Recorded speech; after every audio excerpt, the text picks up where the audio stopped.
share ko muna din sa aking groups para at least makapanood din sila.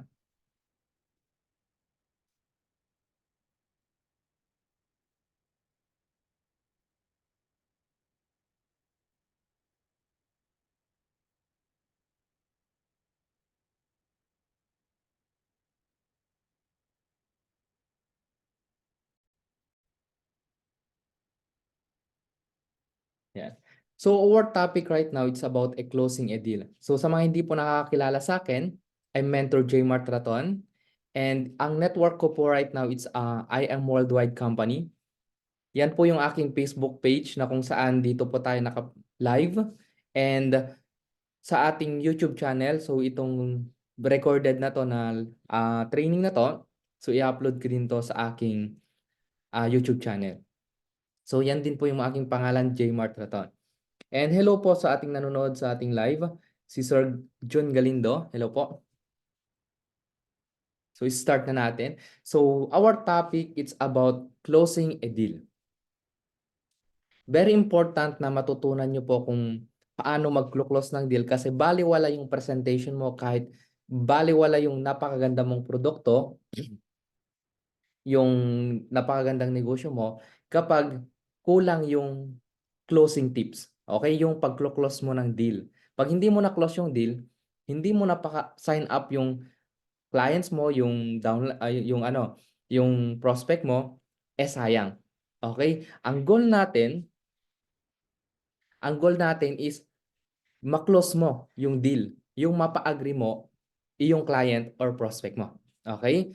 So doing I Am Worldwide, nagkaroon ako ng 101 na na-sponsor. Ibig sabihin, na-close. Ibig sabihin, napa-member. Okay? Sa aking network business. So yan po yung total and yung iba, pinadirect ko sa ibang member ko. Pero yan yung total na nasa dashboard ko right now. 101 direct. Okay? So, ayun. So, start na po natin. Hello po sa lahat ng nanonood sa aking Facebook Live. And we have 3 participants. So, maganda po matapos mo simula hanggang dulo itong pag-uusapan natin. So, short training lang naman to na pwede mong i-addition sa pag-network mo. Yan. So, number 1, sa pag-close ng deal, kailangan confidence ka. Ayan. Be confident. The more na magiging confidence ka sa isang bagay na sinashare mo sa tao, nakikita yon ng client or prospect mo. Doon siya magtitiwala sa'yo. Okay? Kasi confident ka. Ibig sabihin, alam mo yung pasikot-sikot doon sa pre-present mo sa kanya or yung ino-offer mo sa kanya. So number 1, na kailangan na maging confident ka, para maging confident ka, kailangan yung belief system mo sa company mataas. Okay? Naniniwala ka na yung kumpanyang ino-offer mo sa kanya ay makakatulong sobra sa kanya. Okay? So dito, ang pagiging yung sinasabi nilang mahiyain kasi ako, hindi kasi ako marunong, di ba?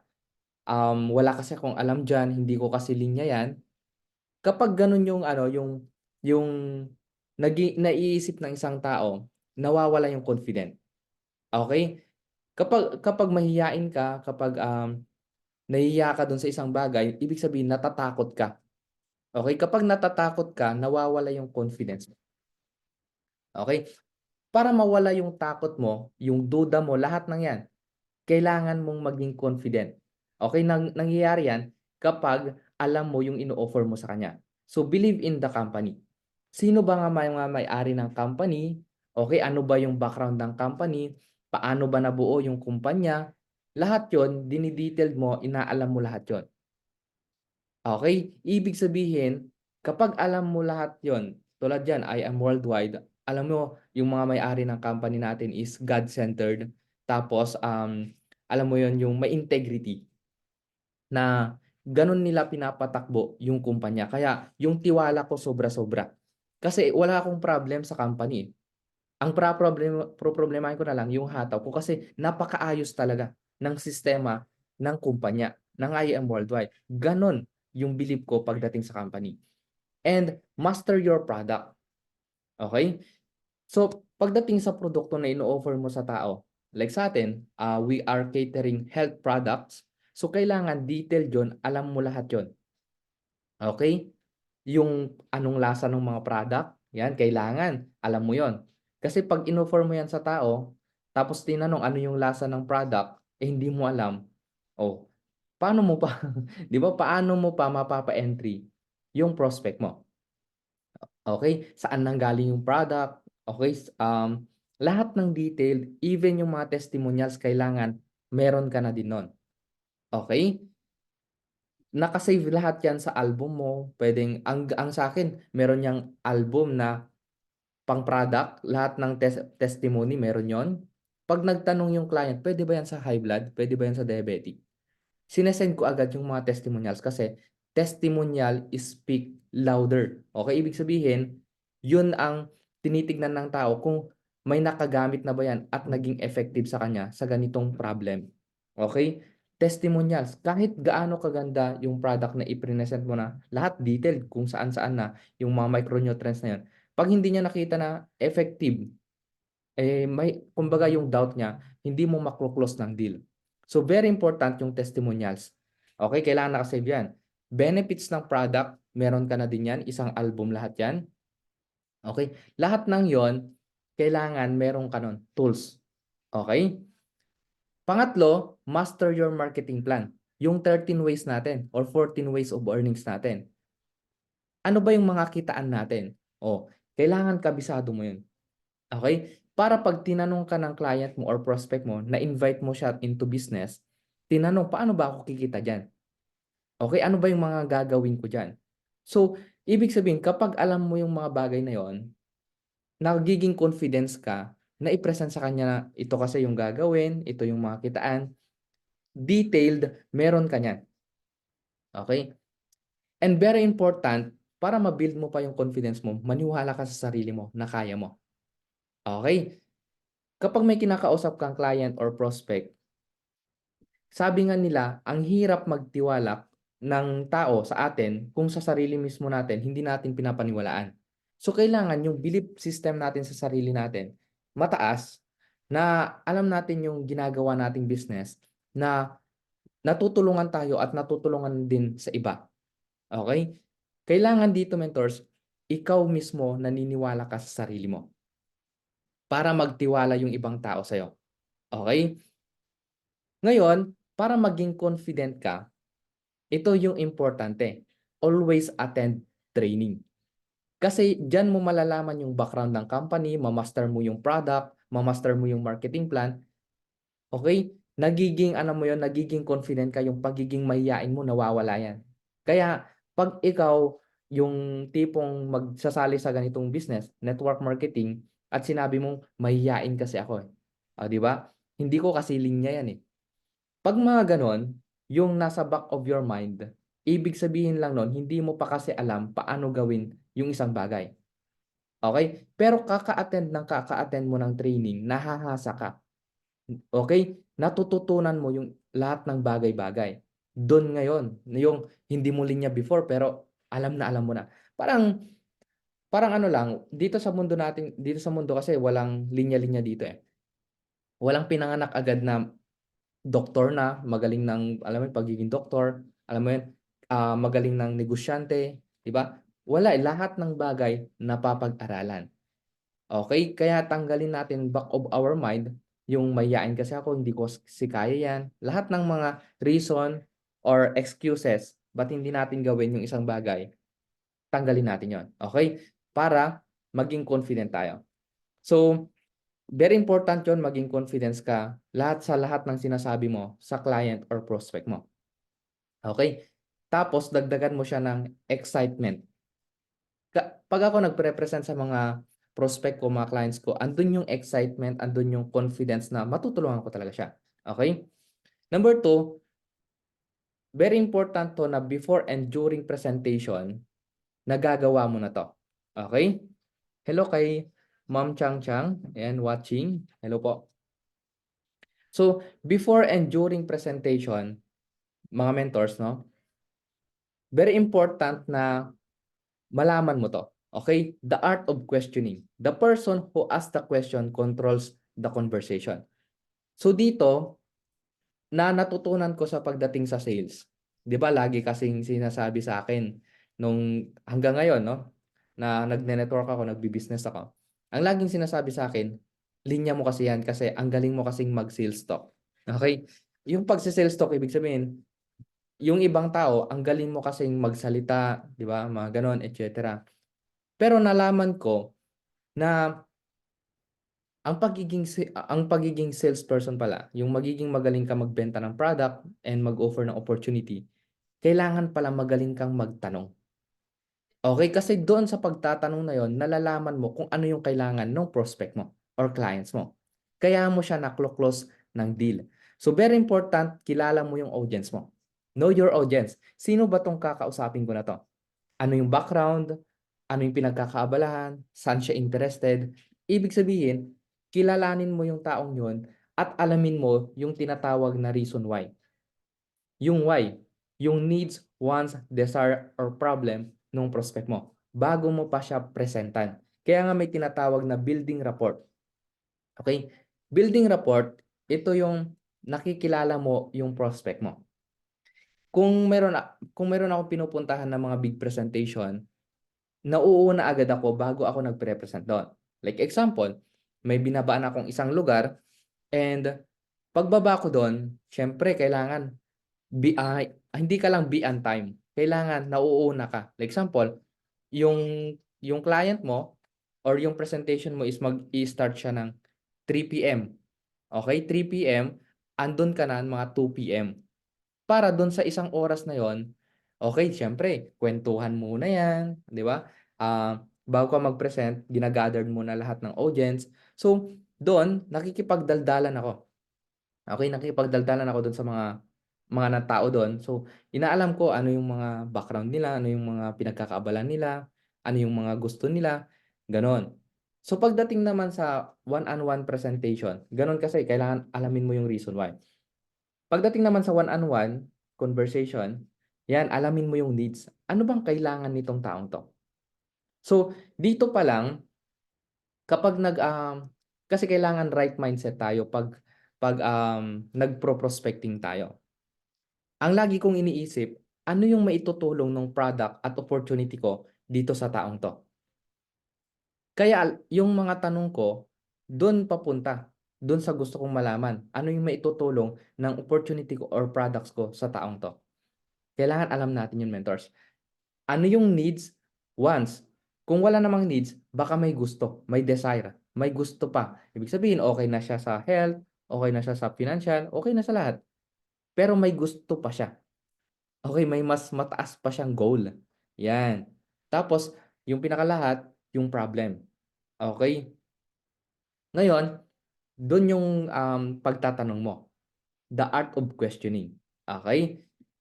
Ayan, huwag naman ganyan 'no.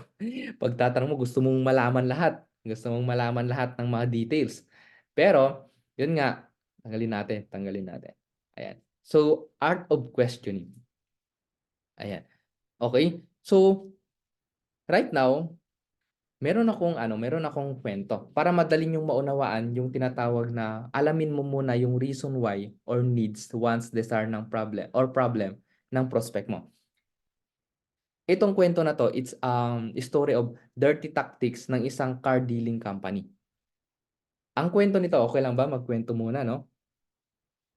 Itong kuwentong 'to, ito yung merong car dealing company na ang pumapasok dun na mga clients is mag-asawa, okey, couple. Pagpasok nila dun sa car dealing company, andun yung tagabenta, yung sales agent, sabihin na lang natin agent, andun yung agent. Ngayon ang ginagawa ng agent siyempre ipinapasyal niya muna lahat ng mga sasakyan, okey?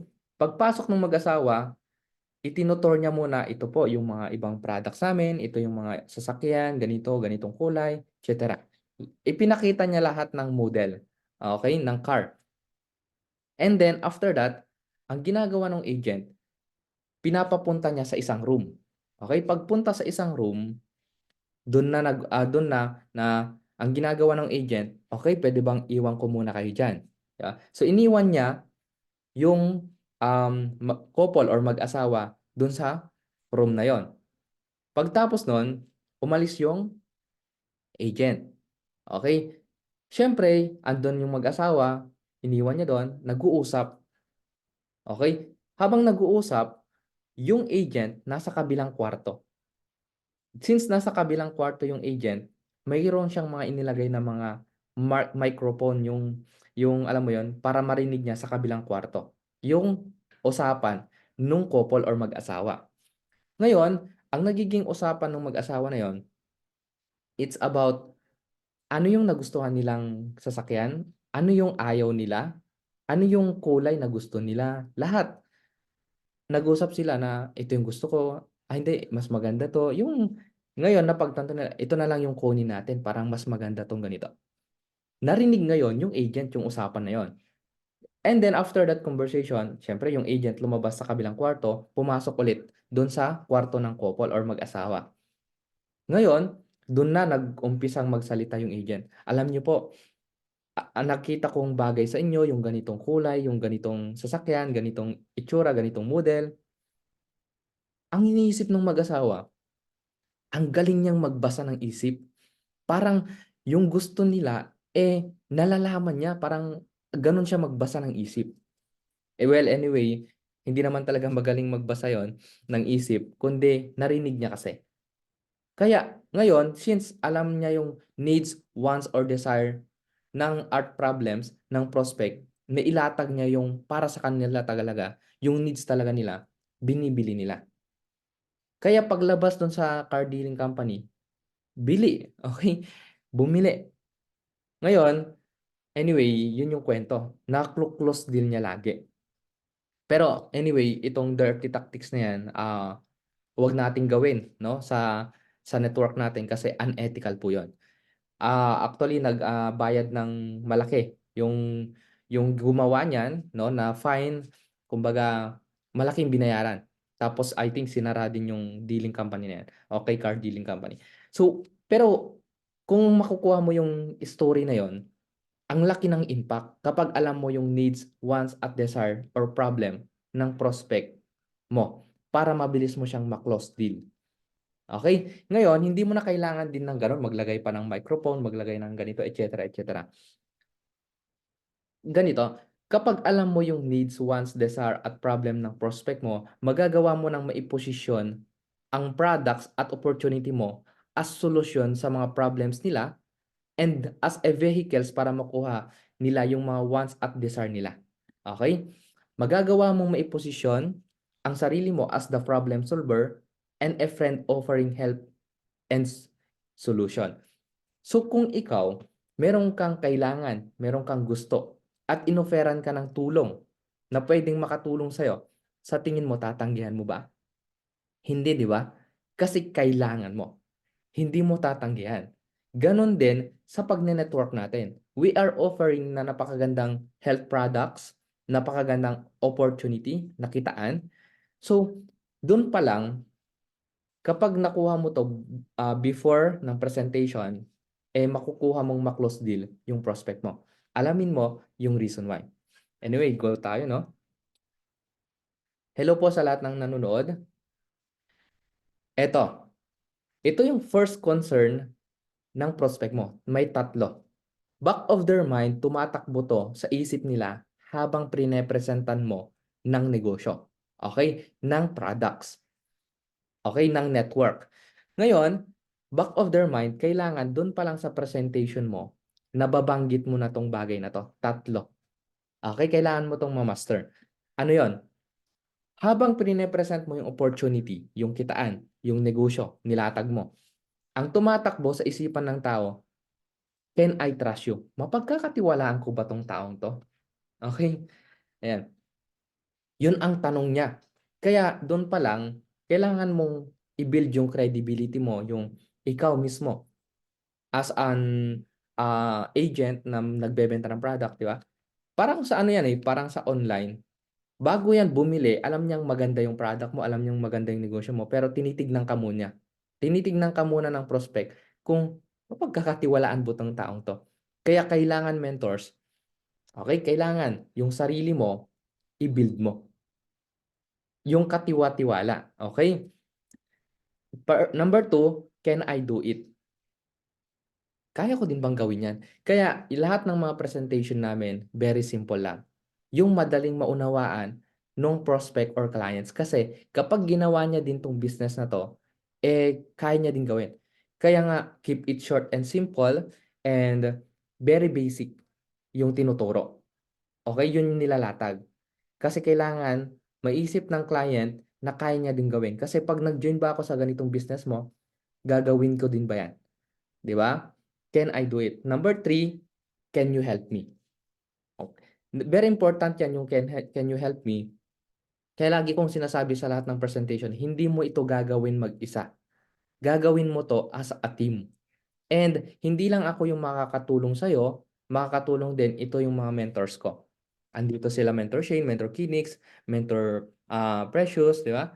Mentor, lahat ng nasa I Am Worldwide, even ang company makakatulong sa'yo. Hindi lang ako. So doon pa lang, maraming tutulong sa kanya kapag nagsimula siya sa ganitong business. 'Di ba? 'Yun ang kagandahan sa network natin kasi ang daming tutulong. O pasyal ka lang ng office, 'di ba? Andun na, tanong ka lang, ano yung pwedeng gawin. Ang IOM Worldwide na mga distributor, hindi sila madamot pagdating sa knowledge. Ibinabagsak talaga nila yan. Kaya nga may mga pre-trainings tayo na kung saan itinuturo na lahat doon. Okay, walang secret success. Kailangan mo lang attend training and take action. Ayan. So, doon sa usapan kanina, yung nakwento ko, di ba, na kung natandaan nyo pa, yung ginawa ng agent. So, ito, pwede mo tong gawin. Yung tinatawag na takikwe. Okay, ang takikwe, ibig sabihin ng takikwe, ito, sabihin ko na lahat, no?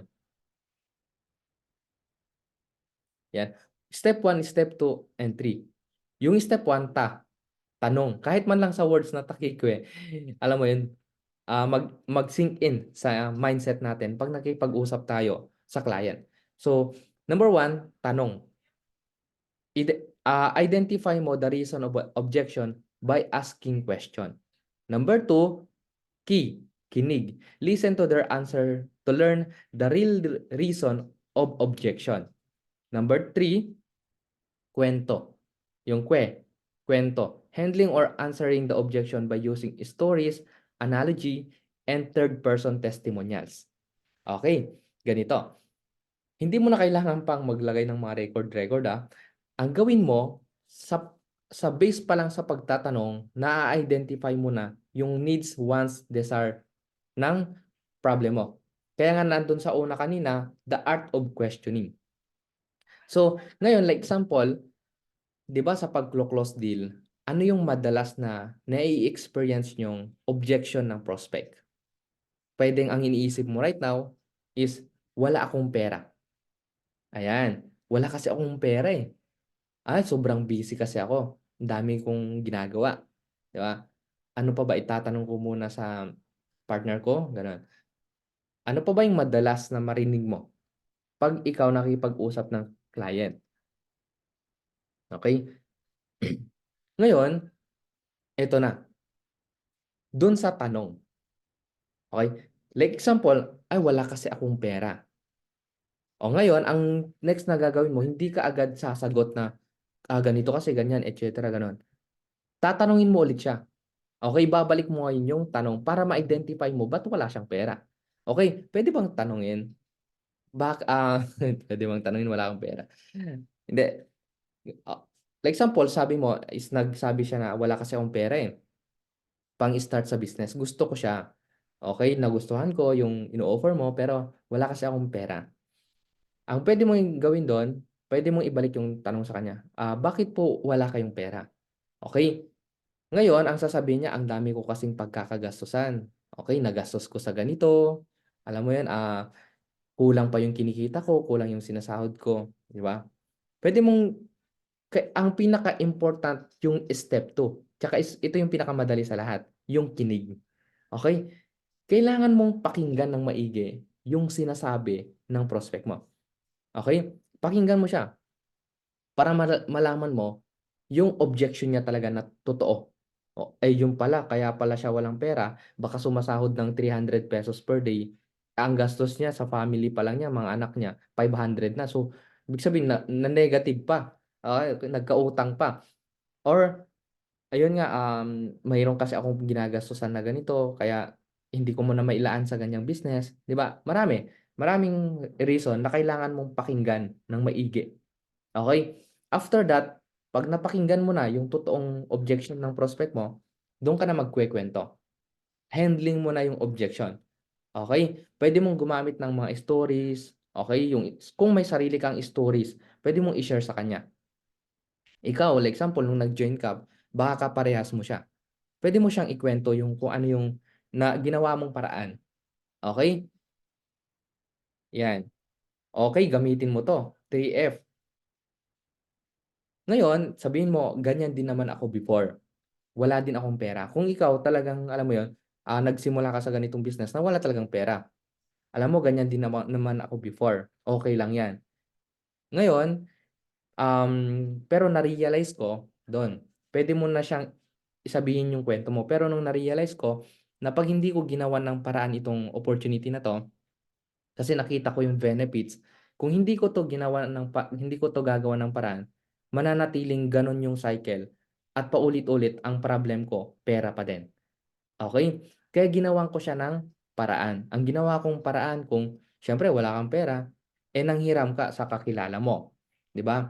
Nag-loan ka or something na kumbaga gumawa ka ng paraan. And then, nung nakahiram ako, nag-start ako sa ganitong business, mayroong Give Me Five, mayroong Just For You, yung I Am Worldwide. Bumalik agad yung pinuhunan ko kasi trinabaho ko na siya. Nag-refer na ako, ginawa ko na yung business, and kumita ako. Tapos yung kinita ko, pinambayad ko dun sa hiram ko, tapos may negosyo na ako. And then, since tuloy-tuloy ko nang ginagawa yung ganitong business, talagang, alam mo yun, nag-boom siya. Kaya, ngayon, hindi ko na problema yung pera. Okay, nabibili ko na yung gusto ko, ganyan-ganyan. Puwedeng puwede mo din naman, gamitin yung mga testimonials ng iba. Kaya nga sa I Am Worldwide ang dami kong nakitang actually nakikita mo talaga yung magandang opportunity 'pag walang-wala ka, okey? Maraming sa I Am Worldwide na nagsimula sa ganitong business, wala din pera, okey? Ang ginawa ng iba, yung iba nga nagsanla ng yung motor, sinanla niya yung motor niya. Oh, pero right now nakakotse na, 'di ba? Sabihin mo yung mga, ginawang paraan ta's yung iba naman, um, ang marami kang ano, sabihin sa kanya na yung iba, yung W push, utang, loan, 'di ba? Nagsanla, nagbenta ng mga hindi ito naman, ayaw mangutang, ayaw magsanla. Ang ginawa naman, eh, may mga gamit na hindi na kailangan or something na hindi ginagamit, pero valuable pa siya. Oh, binenta niya. Para makapag-put up ng capital kasi 'pag hindi kasi ginawa ng paraan, walang mangyayari. Ayun. So, dun pa lang na-e-educate mo na yung tao kung paano niya simulan yung business. Kasi ang lagi akong tinatanong 'pag sinabi niyang, "Wala akong pera," okey lang naman yun kung wala kang pera right now. Pero nakita mo ba yung value or yung benefit sa'yo kapag ginawa mo 'tong business na 'to? Yes. Na sure ka ba na makakatulong sa'yo itong ganito? Yes. Oh, ngayon lahat naman ng bagay ginagawan talaga ng paraan. So ngayon, dun mo na siya i-educate kung paano niya gagawin ng paraan. Or something sabihin niya, "Pag-iipunan ko pa kasi." Actually, yung pag-iipon napakahirap gawin yon. Kasi kung sinabi niyang pag-iipunan, dapat may ipon na siya ngayon kung nagagawa niya yon. Kasi hindi habit, eh. So, puwedeng gawan ulit ng another, i-handle mo ulit yung objection. So, meron kaming mga in-identify na mga question na at objection ng prospect. Okey, kung ikaw nandito ka sa training na 'to, meron kami niyan na free namin binibigay sa mga members namin kasi lahat kasi ng lahat kasi ng tanong or objection ng prospect paulit-ulit, eh. Um, "Wala akong pera, wala akong time, busy kasi ako. Ano pa ba, itatanong ko muna." 'Di ba? Networking ba 'yan, 'di ba? Marami. Scam ba 'yan, 'di ba? Maraming ano 'yan, maraming paulit-ulit na sinasabi ng mga objection. Ngayon, meron na kami nun, listing, okey? Kaya very important 'no, kapag naging member ka, meron kami nun para hindi tayo tumagal, gano'n. So, very important na yung tanong, kinig at kuwento ito yung pwede mong i-apply para sa prospect mo para madali mong ma-identify yung objection niya at masagot ng tama at 'pag nasagot mo ng tama yon, close deal mo, mabebentahan mo. Okey, next. Ayan. Ito closing tips. Sa pagko-close ng deal pwede mo 'tong gamitin. Ayan, number 2 agad. Okey, napabaligtad ko kasi hindi ko naayos yung slide. Anyway, nandito na din naman, the challenge clause. Okey? The challenge clause, ito yung after ng presentation mo tapos na. Ngayon, ang lagi kong unang binubungad dun, ano yung pinaka-nagustuhan mo sa lahat ng prinesent ko sa'yo? Kapag gano'n ang tanong mo, ano yung pinaka-nagustuhan mo? Magba-back of the mind yung prospect, mag-iisip siya, ano yung pinaka-nagustuhan mo dun sa prinesent ko? Ngayon magre-recall sa kanya lahat ng presentation, babalik sa kanya lahat at sasabihin niya, ano yung pinaka-nagustuhan niya? Okey, 'pag nasabi niya na yung ano yung pinaka-nagustuhan mo, puwedeng ang pang-closing mo, the challenge clause. 'Di ba kanina nabanggit mo na naghahanap ka talaga ng pagkakakitaan, ng opportunity na puwedeng makatulong sa'yo para pagdating sa family mo kasi gusto mong alam mo 'yun, magkaroon pa ng mas magandang buhay. Sure ka ba dun? Seryoso ka ba dun? Yes, okey. Kapag sinabi niyang seryoso siya, okey siya, go-go siya, ayun, ang mangyayari dun, sige good, sisimulan na natin, okey?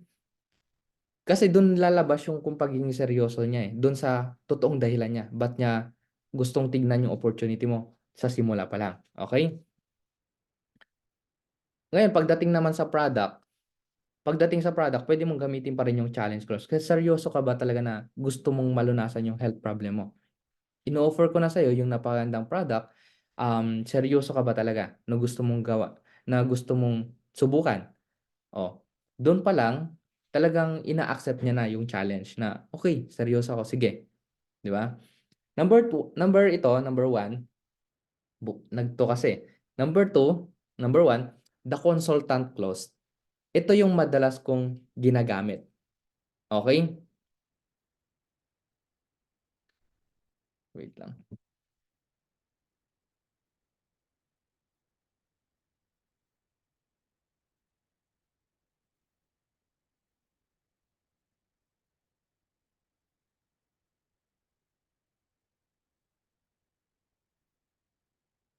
So, number one, yung closing, the consultant clause.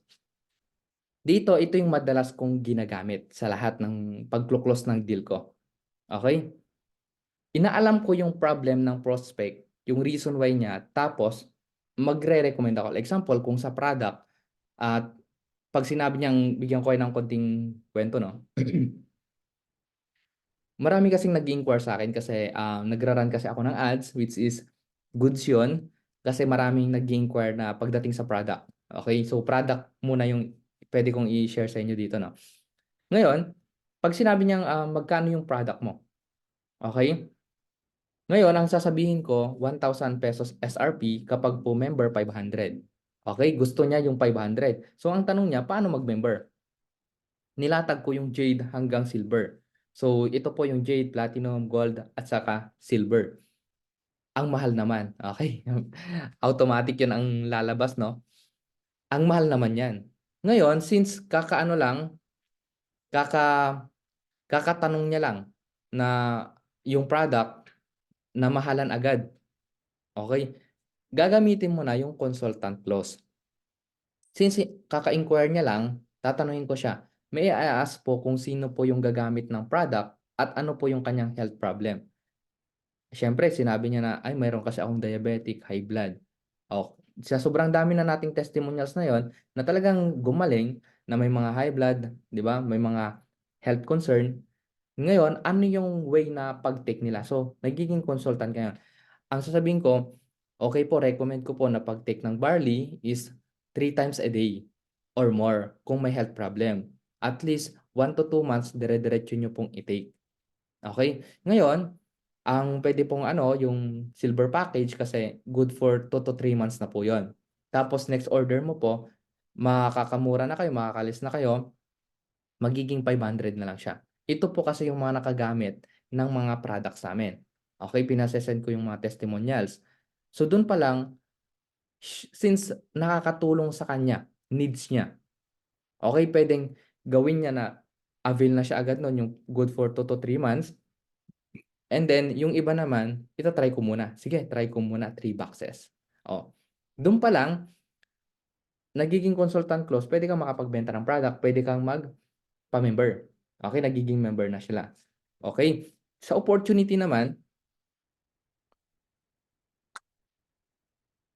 ayan, pagdating naman sa opportunity, consultant ka naman. Okay, ito yung mga hakbang na gagawin natin, paano mo i-achieve yung kung magkano ang gusto mong kitain, okay, na kaya mong ibigay yung time mo. Example, ilan yung oras na magiging free time ka 'pag ginawa mo 'tong business? Example, gano'n. Ngayon sasabihin niya, "Sige po, kaya ko 'yan mga siguro 1 to 2 hours per day." So kung 1 to 2 hours per day ang maibibigay mo, magkano ang gusto mong figure na gusto mong kitain sa gano'ng oras? Part-time lang. Puwede na siguro sa akin mga 1,000 to 10,000 per month additional. Ngayon, okay, since 'yun ang goal mo, ito yung mga hakbang na gagawin natin, ikino-consult mo siya. Ibig sabihin binibigyan mo siya ng recommendation ng mga hakbang na gagawin niya. Okay, hit natin, give me 5 mo within 1 month. O give me 5 pa lang 24,500 na. Eh, paano kapag naka-jade pa siya, 300,000 pa 'yun. Lagpas-lagpas dun sa gusto niyang mangyari. Ito yung kailangan nating kausapin, ito yung kailangan nating prospect, ito yung mga training na attendan mo. Okay, na puwede mong isabay sa 1 to 2 hours na binigay mong time. Kaya mo bang mag-commit? O challenge na. Okay, ngayon, yun yung puwedeng gawin mo pagdating sa consultant clause. Number 3, the number clause method. Ito naman, dito mo malalaman kung gaano nga ba kaseryoso yung kausap mo. Okay, after ng presentation nakita niya. From 1 to 10, ayan, ire-rate mo na siya sa number clause method. From 1 to 10, ang pinakamataas yung 10, ang pinakamababa 1. Gaano mo siya gustong gawin? Okay, siguro mga puwedeng sabihin nila 8 muna. Okay, puwede bang 8? 'Yan, 8 muna. Kapag 8, ano yung dalawa na nagho-hold back sa'yo? Okay, ano yung pumipigil sa'yo dun sa dalawa na 'yan? Ngayon sasabihin niya, ganito kasi yung problem pa, okey, kaya hindi pa ako fully na 10. Oh, sasabihin niya yon, ngayon objection yon. Ang tawag kasi dun sa'kin, once na nag-o-object ang isang prospect, pinaka-important or pinakagustong-gusto ko yon kasi yun ang tinatawag na buying signal. Okey, laging tumatak sa isip ko buying signal lahat ng objection. Kapag sinabing wala akong pera, wala akong hindi ko linya 'yan, 'di ba? Lahat 'yun buying signal. 'Pag nasagot ko kasi ng tama 'yon at, na-educate ko na siya ng tama, bibili na siya, close deal na 'yon. Okey, kasi sinasabi niya yung reason niya, eh. Very important na yung client mo sabihin niya yung reason ba't hindi siya makapagsimula. 'Pag nalaman mo 'yon at nasabi mo yung tamang puwede niyang gawin, oh, 'di wala na siyang lusot, okey? Naiiwasan mo din yung tinatawag na palusot. Kasi nilalaliman mo yung need mo na malaman sa kanya. So ngayon, from 8 yung dalawa nagsabi na siya, oh, ano na, i-handle mo na yung objection. 'Pag sinabi niya naman 2, okey 2 ang pinakamababa from 50-50, 2, eh, baka hindi para sa kanya yun.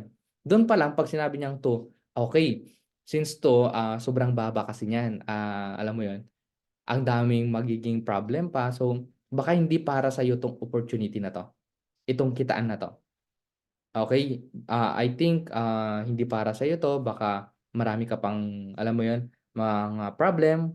Okey, bakit hindi mo pa siya nagawa? Actually, Jay, 'yan, kung Jay yung pangalan niya. Actually, Jay, thank you so much sa time mo na binigay. At least napakinggan mo, pero kapag ready ka na, okey, mataas na yung chance na gusto mo ng mag-join, eh, ano mo lang ako, i-message mo lang ako. Dun pa lang, hindi ka yung nagiging pushy. Hindi na ikaw yung tao na namimilit kung bakit nila gagawin yung business mo or bakit sila bibili ng product mo. Okay? Tawag dun, good posture pa din yun.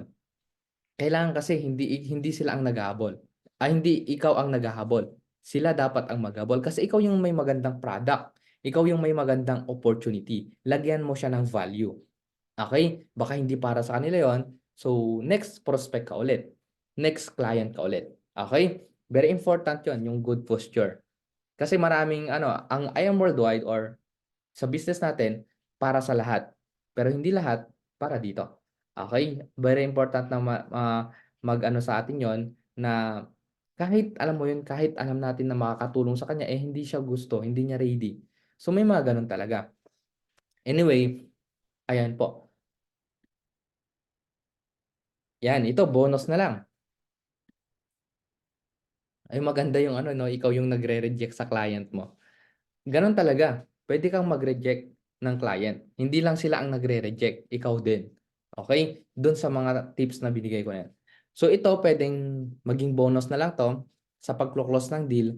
Since one account ito, puwede mong gamitin 'to, one leg closing, one account positioning. Ang nangyari kasi dito mentors, ang company na I am Worldwide is one account. Left and right lang siya. Oh, ngayon since nasa left and right, meron ka na nun or siya yung nauna, lahat ng makakausap mong next, under niya na. Okay? Since under niya, ito nga ang pinakamaganda eh. Kasi yung mga nauna na nagposisyon sa line ko, ang dami niya na ngayon downlines. O, 'di ba? Sobrang dami na, hundreds na. Kaya alam mo 'yun, tatrabahuhin niya kabila na lang. O, gano'n ang kagandahan, one leg closing. Hindi niya 'pag ginagawa yung business, hindi pa siya seryoso since naka-position na siya, under niya na lahat ng magjo-join, gano'n. Ito cut-off closing, ito naman calendar closing. Like example, ngayong ngayong sabihin na lang natin Sunday ngayon, 'di 'pag nag-join ngayon puwede na natin kausapin hanggang bukas. Baka may mapa-join siya bukas na mga kakilala, Tuesday pa lang, Tuesday kasi yung cut-off natin na puwedeng mag-encash ka na, eh. Monday yung cut-off, Tuesday encashment, Friday mayroon na siyang income, 'di ba? Gano'n. Eto, very important 'pag may kinakausap ka at klino-close deal, 'wag na 'wag mong sasabihin 'to. Think it over for a while. Pag-isipan mo muna, sige, okey lang. Ngayon pag-iisipan kaya nga nandun ka na, sa closing na yon. Kasi ang pinaka-mindset mo dapat sa pagpre-present 'no, kailangan ang pinaka-mindset mo dun mentors, hindi mo siya matutulungan once na hindi nagsimula. Kapag hindi nag-member, paano mo matutulungan sa opportunity? 'Pag hindi siya bumili ng product or nag-avail, paano mo matutulungan? Paano niya malalaman kung effective sa kanya, okey sa kanya? Nagsisimula ang pagtulong natin sa isang tao kapag nag-join siya. Ang tawag dun, long long relationship. Ibig sabihin, hindi tayo yung benta-benta lang. Okey, nasa network marketing business tayo. Okey? Merong tinatawag na after sale, na kapag nabentahan mo na, dun na nagsisimula lahat. Okey? Like example, nag-member siya, responsibility ko na siya in the long run. Example, gano'n din naman yung mga nasa insurance company, 'di ba? Ang insurance company, kapag nagpa-insured ka na, ikaw na yung responsibility ka na nung taong yon in the long run. Kaya ka klino-close deal kasi hindi ka niya matutulungan once na hindi ka nagpa-insured, hindi ka naglagay, gano'n. So, yung think it over for a while, okey, wag mong sasabihin 'yan. Lalo 'pag may ang presentation niyo is galing pa kayo ng Manila at pumunta kayo ng tawag dun, pumunta kayo ng provinces. Oh, tapos sinabi, sige pag-isipan muna, ang layo, 'di ba ang layo. Kailangan ang aim mo, on the spot pay in. Always be aggressive. Pero hindi naman tayo yung namimilit, baka naiisip ng iba, 'Pag binabaan pala kailangan mag-pay in ako." Huwag gano'n. Huwag gano'n naman yung isip mo 'no. Ang sinasabi lang natin, hangga't kaya ipaunawa mo dun sa client kung bakit niya kakailanganin, kaya nga kailangan alam mo yung reason why, para ma-close deal mo siya. Pero ang aim mo pa din, on the spot pay in, okey? Maging aggressive ka dun na OTS mo, on the spot pay in. Pero itong pinaka-challenge sa lahat, hindi naman lahat ng kinausap mo ay magjo-join agad or maa-on the spot pay in mo. Alam naman natin yon. Kaya very important pa din yung tinatawag na follow-up. Okay, 80% out of 100%, 80% hindi agad nagjo-join. 20% yung chance naman the spot mo agad-agad. Okay? 'Pag nagawa mo yung tamang pakikipag-usap at kaya naman, gusto talaga, oo, na-on the spot mo dun. Pero out of 180% puwedeng mangyari dun, hindi agad magjo-join, okey? Kaya wag po kayong matakot baka mamaya sabihin niyo, 'pag binabaan ba ako nitong taong 'to kailangan join na ako. Okey, most of the time na may yung iba, talagang ano pa, hindi pa kaya, 'di ba? Kaya very important pa din yung tinatawag na follow-up. Okey? Follow-up, dun puwedeng 3 times, 10 times, gano'n. At least andun ka, may sulat ka, may sinusulatan ka, ma-follow-up mo pa din yung kinakausap mo. Very important yun, okey? Anyway, yun yung mga closing tips na puwede mong i-apply sa iyong pagne-network, okey? Na puwedeng makatulong sa'yo. Sabi ko nga, itong training na 'to, additional na lang 'to sa knowledge mo, okey? Alam kong kaya mo na mag-close deal, alam kong kaya mo ng magpa-pay-in, magbenta ng product, puwedeng makatulong sa'yo 'to. Okey, parang kumakain ka nga lang talaga ng bangos. Kunin mo yung laman ng puwedeng makatulong sa'yo at yung tinik, i-set aside mo muna. Anyway, thank you so much sa lahat po ng nanood sa ating Facebook Live, ayan, na lahat ng nag-stay. And itong ano po, itong live na 'to, so i-upload ko din 'to sa aking YouTube channel, which is mapapanood niyo din po do'n. Puwede niyong balikan-balikan, okey? So, thank you so much everyone and have a good day po. So, hoping 'no na may na-impart po ako sa inyo sa training natin. So, thank you so much po sa nagbigay ng time manood nito and ba-bye po sa inyong lahat. Have a good day po. My name is J. Martaton and I am worldwide. Thank you so much everyone. God bless po. Ba-bye po. See you po next na live po ulit natin.